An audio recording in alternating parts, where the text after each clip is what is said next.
ജീവന്റെ മൂല്യമുയർത്തി ഹോളിവുഡിൽ കോടികൾ കൊയ്ത് തരംഗമായി മാറിയ അൺപ്ലാൻഡ് എന്ന സിനിമ വീണ്ടും വാർത്തകളിൽ നിറയുന്നു. സിനിമയിൽ നിന്നും ആവേശം ഉൾക്കൊണ്ട് നിരവധി പേർ ഗർഭഛിദ്ര സെന്ററുകളിലെ ജോലി ഉപേക്ഷിച്ചതിലൂടെയാണ് സിനിമ ഇപ്പോൾ വാർത്തകളിൽ ഇടം പിടിക്കുന്നത്.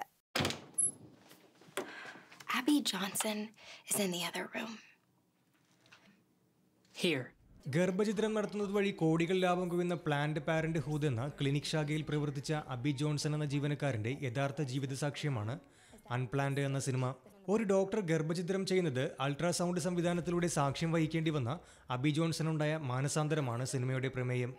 ഈ സംവിധാനത്തിനു ശേഷം അബി ജോൺസൺ ജോലി ഉപേക്ഷിച്ചു ഗർഭഛിദ്രത്തിനെതിരെ രംഗത്തു വരികയായിരുന്നു. ഇപ്പോൾ ജീവന്റെ സംരക്ഷണത്തിന് വേണ്ടി പ്രവർത്തിക്കുന്ന സംഘടനയുടെ വക്താവാണ് അബി ജോൺസൺ.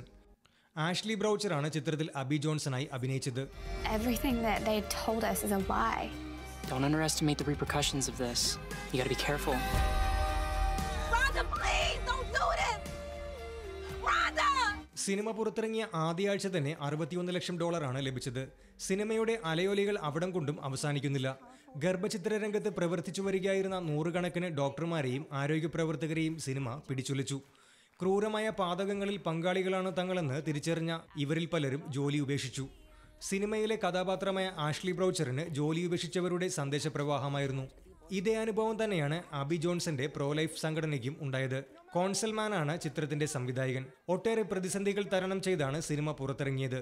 സമൂഹമാധ്യമമായ ട്വിറ്റർ സിനിമയുടെ പ്രചാരണ അക്കൗണ്ടിന് വിലക്കേർപ്പെടുത്തിയിരുന്നു. ഇന്റർനാഷണൽ ഡെസ്ക് ഷെക്കിയാന ന്യൂസ്.